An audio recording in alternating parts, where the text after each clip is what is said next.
How's it going? I'm sweating, I'm salty, my hair is still wet with the wonderful water from Hans Thumb, which if you've ever been there, smells a bit fishy.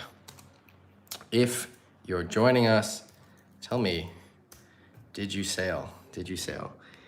There were a lot of windsurfers in Denmark, and that was cool to see. Definitely was packed at the beach for a good windy day. I just got back. I'm sweating. I dropped off my gear and then I rode my bike back to our apartment to see you guys. Hey Dom. Hey Mert. All right, the chat is disappearing. I gotta make sure the chat stays here. All chat messages visible. Stina, hey. I saw you ripping on the water. Did you have fun? Yeah, so I'm still sweating. Just got home. Hey Cosmo, Mario. Let me pull up Facebook. We're gonna do a bit of a makeshift stream today. I didn't have time to set up all the streaming equipment. Hey Sammy, just got home from my session. Hey Tamaz. Yeah, I had fun. I had a lot of fun. Yesterday, the wind was a lot lighter than I thought it was gonna be. I was on a 5.0 underpowered, but there were still some good waves to be had. And it was fun. There were a few with good sections. And then today I was on a 4.7 fully powered, and there were some good waves, some good backside riding, some good jumping. I had some tweaked backsides that I was pretty happy with. Hey, Dan, John.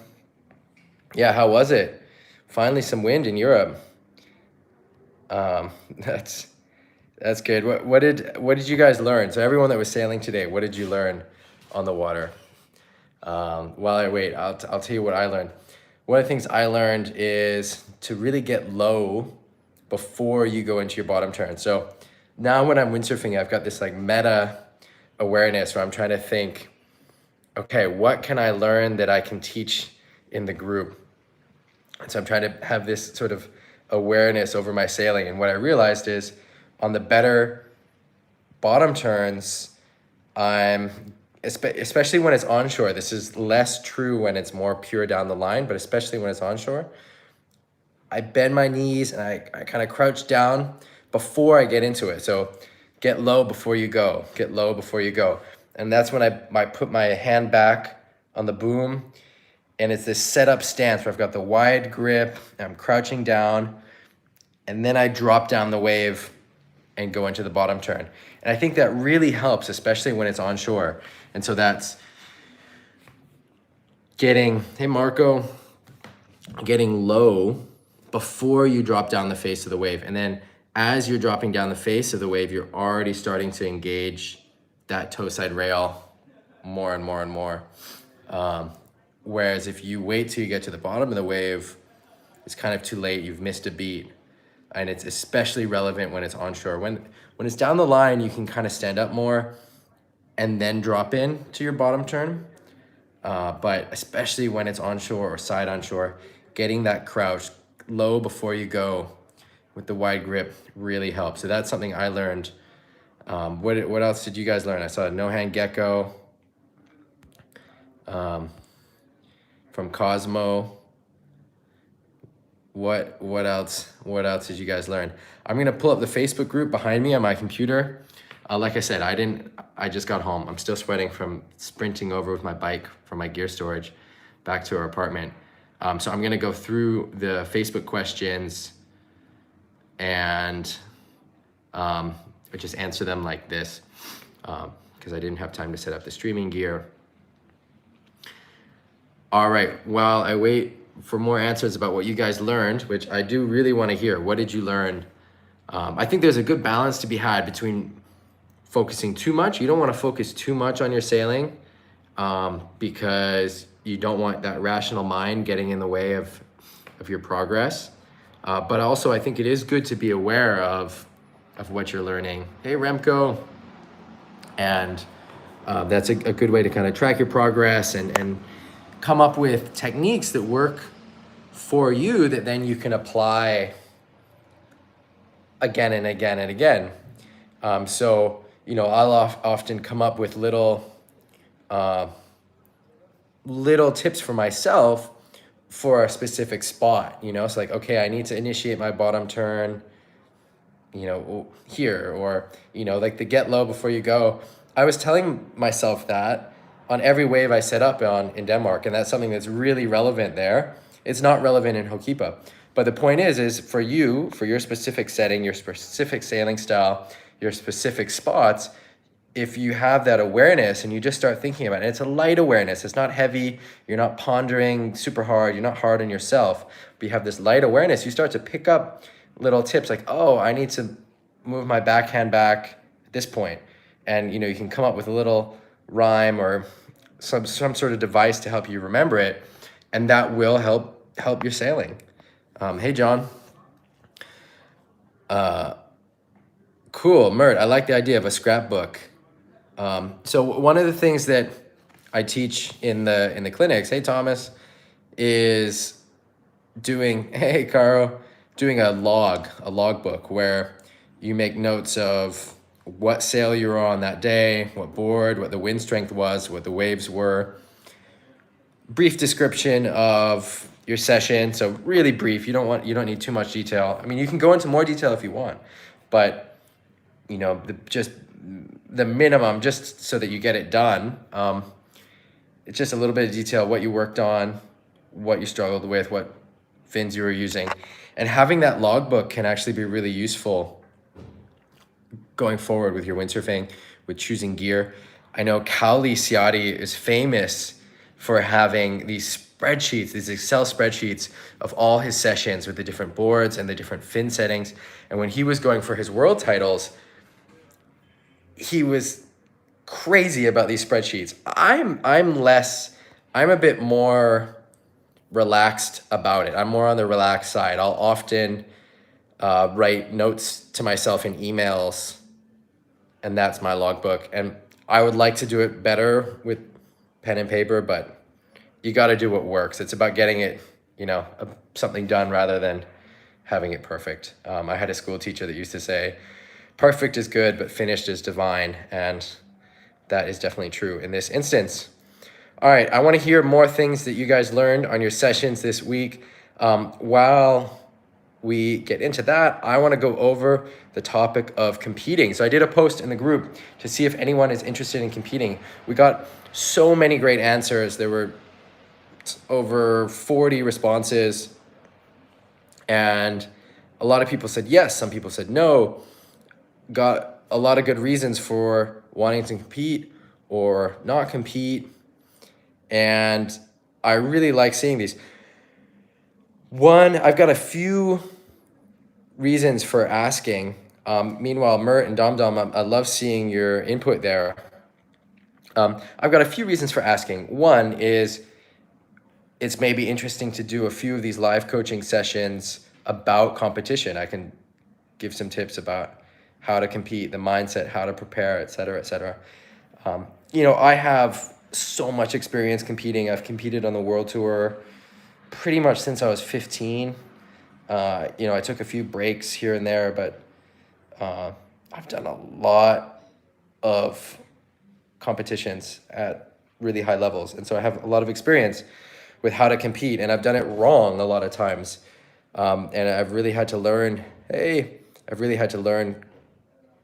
the hard way how to compete, and I've got some strategies and stuff. So if that is something you guys are interested in, it's something we can get into in the coaching.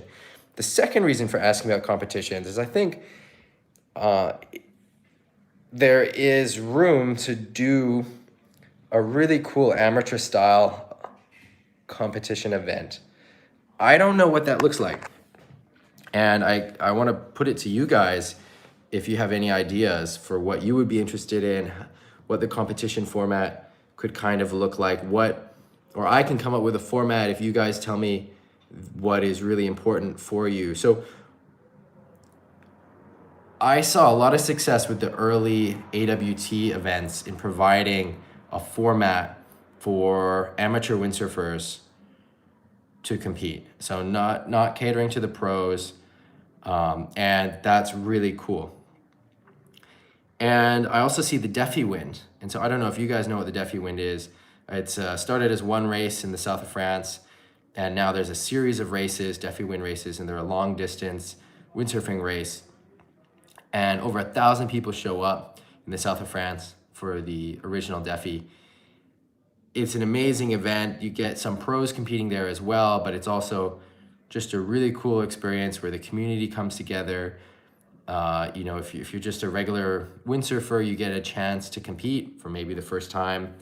And that's a pretty cool experience. It pushes you. You've got to figure out the start. You've got to figure out, there's just one jibe in the race. But you've got to figure out your speed. It will test you. And I think that's sort of the reason to compete, or, you know, the community aspect, and then testing yourself. It's less, I think, about ranking people and coming up with who's better or who's worse or who's where, what, and more about testing yourself and put in that competitive environment with high stress, high pressure. You see your weak links and you see what you need to work on and maybe even improve in that moment. And so it can be a really great learning tool in that respect. And if you don't like competing, if the idea of competing turns you off, great, don't do it. You know, I'm pretty hot and cold on competition myself. I have a love-hate relationship with it. Hey, Mark. But anyway, there are benefits. There for sure are benefits for competing if it is something that you're interested in.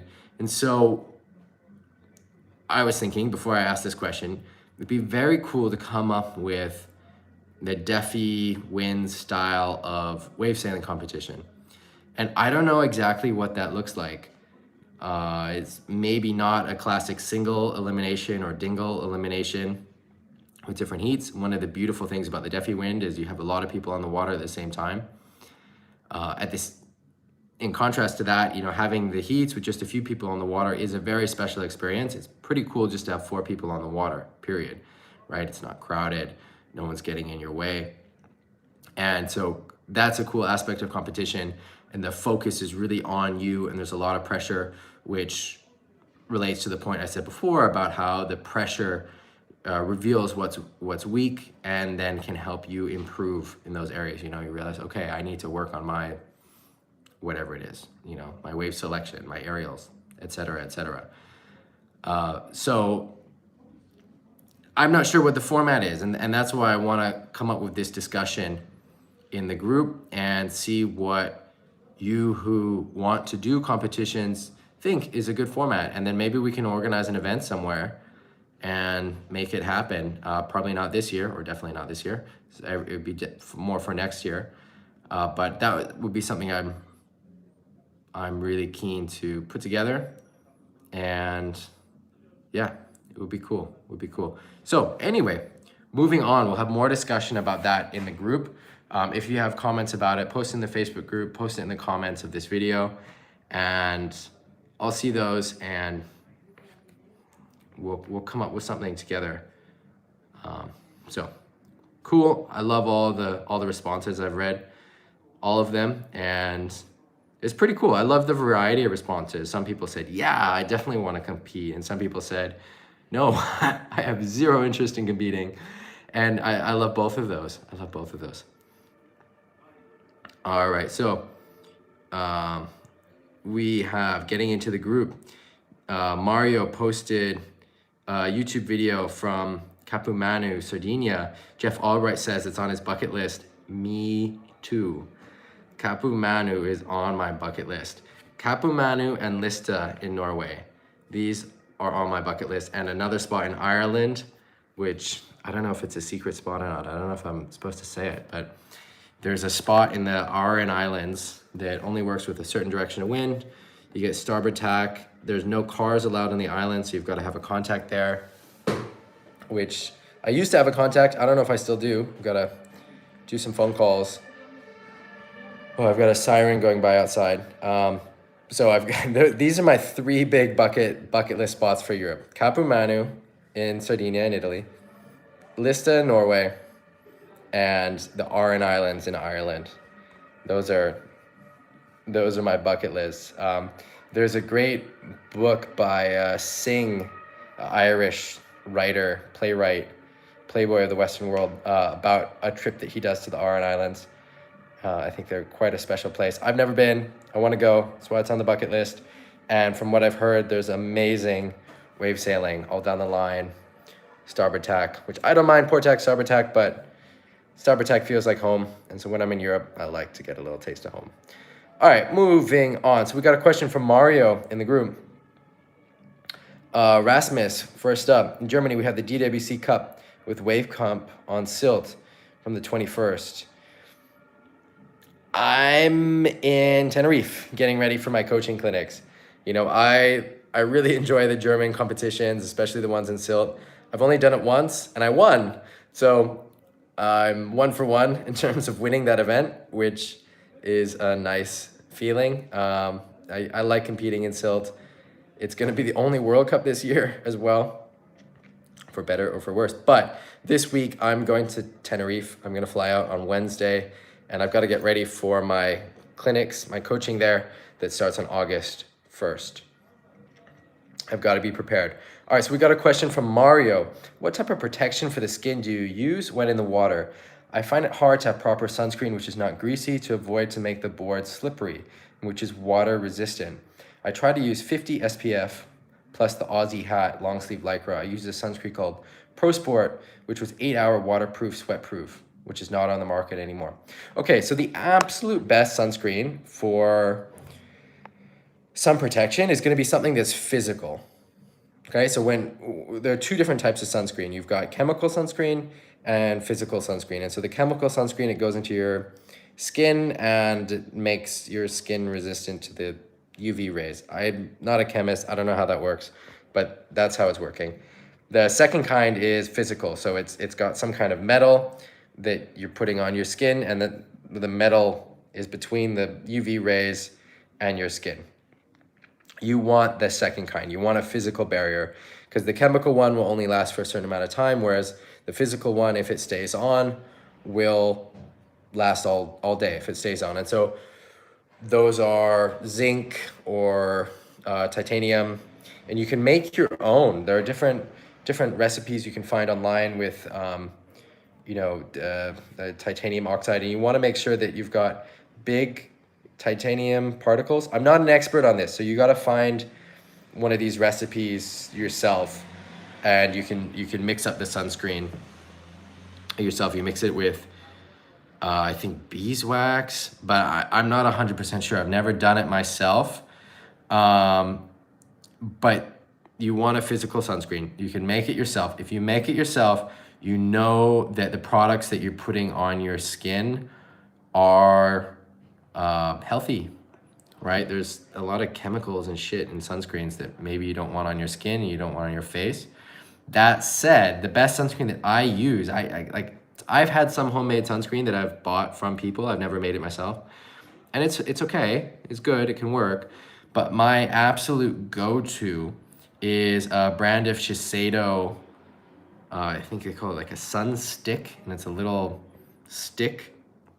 And you can wear that all day. It'll protect you for 12 hours in the water. You put it on and the water will just bead right off. And it's got, I guess it's like titanium, maybe both titanium and zinc in there. And so it creates that physical barrier. And that is the best sunscreen. And that is what a lot of lifeguards and surfers use in Hawaii. So that'll stay on your face and protect you from the sun. Now, the bad news is that there's a lot of awareness about reef health in the last couple of years. And I'm not sure that the Shiseido products are good for the reefs. And I believe so I haven't used it since I heard that. So that's about a year or something. And I've heard that Shiseido's reworking the formula to make it resafe. I'm not sure. I haven't really been using much sunscreen. Caro makes a really good point. Kid sunscreen is often better, actually, than the adult stuff. Rasmus brings up Daylong, and that's a Swiss brand, and they have really good reviews. I've tried using it before and it got in my eyes and was really painful. I don't know if I didn't wait long enough or whatever, but I think I've only used it once in the water and it was such a horrible experience. I didn't do it again, where it got in my eyes and it was very painful. So I didn't use Daylong again, but I've heard good things about Daylong and I know other people that use it. So maybe I'm just sensitive to those chemicals. I'm not sure. But ideally you want a physical barrier in your sunscreen. You can make your own. There's recipes you can find online. Hey, Brian. Nice to hear you got a good session. All right, so we've got some good answers here. Mario, let us know what you find out, what you use. I'm curious to hear how your experiments go. If you find something that works, if you end up making your own sunscreen, I want to hear how it goes. All right, moving on. We got a post from Mika and Martin in Viana do Castelo. That's cool. We got a post from Paul and Nick in Scotland. That's cool. Sunny, windy day on the beach. All right, moving through. All right, that's an old question about how to uphaul. We got a question from MFT about double forwards. So what I want you to work on is getting planing forwards. Get your planing forwards down and then we can talk about doubles. Doubles are not out of the picture at all for you or other good amateur sailors, but you want to get planing forwards. You want to get a really solid horizontal rotation with a planing landing and get that down 100% where you've always got your wide grip, you've always got your head back, you're super comfortable, you know where you are throughout the whole rotation. So really work on that and give it, I would say, at least 6 months to a year of really training those forwards before you start going for a double. I mean, you can go for it, maybe one or two. I want to see more planing forwards though before we get into double. So maybe it's less than 6 months because it's, you can go for a double or two, but what I don't want is for you to hurt yourself or get a mental block with it. Whereas if you have that solid foundation of that really good horizontal planing forward, it's more likely that you have a good experience working with the doubles for the first time. So that's my 2 cents. And moving on. All right, I think that's it. I think that's all the questions. Let me know if I missed something or if you've got any other questions. I want more discussion about the competitions. What do you guys think about a format? So those of you who have competed before, I'm guessing you did either a single elimination or a dingle elimination. Did you like it? What could have been done differently? What would have been better? The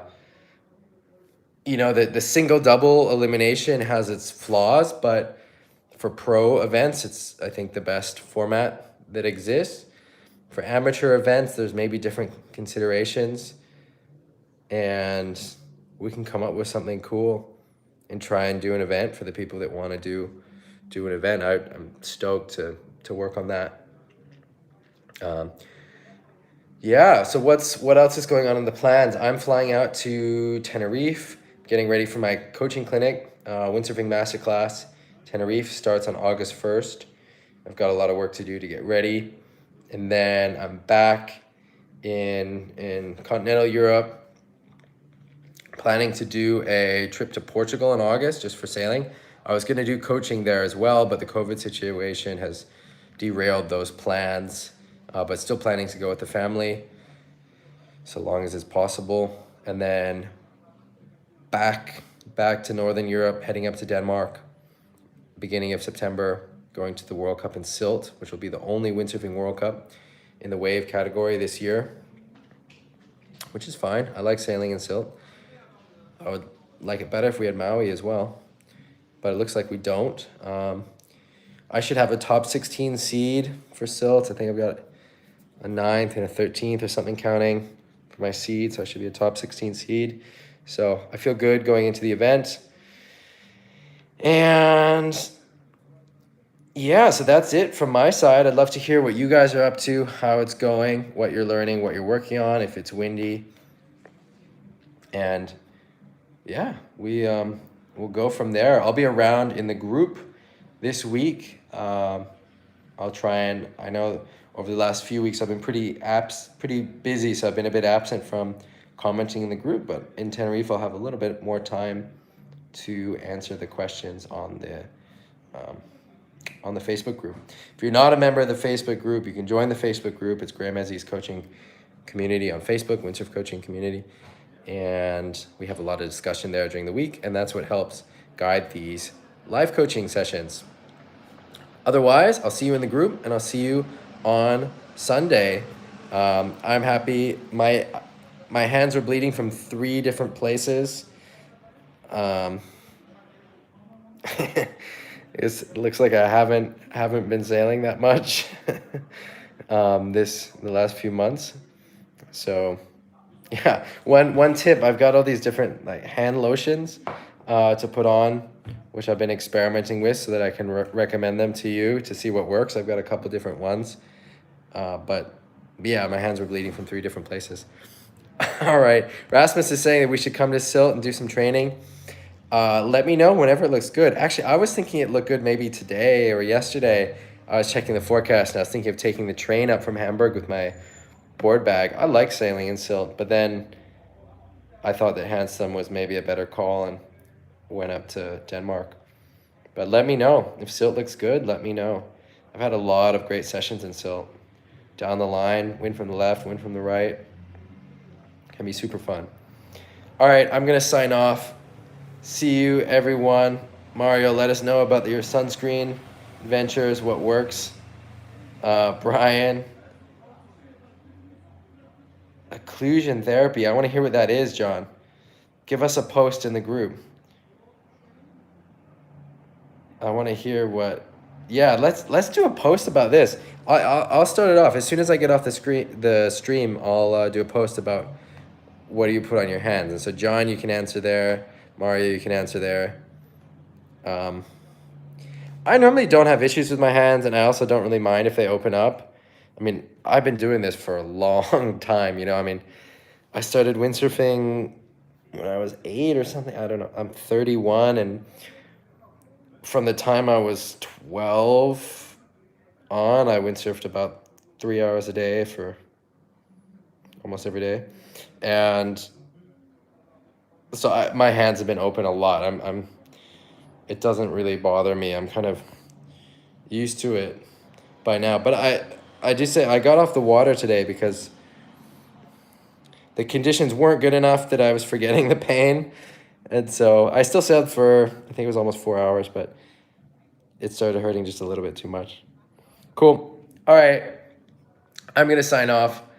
I love all the tips from you guys. My tip from my session up in Denmark, get low before you go. Get low before you initiate the bottom turn, especially when it's onshore. And that will help you initiate the bottom turn before you get to the trough of the wave. It helps engage the rail, helps keep you balanced, all good things. All right, I'm signing off. Take care. I'll see you in the group during the week, and I'll see you live on Sunday. Ciao.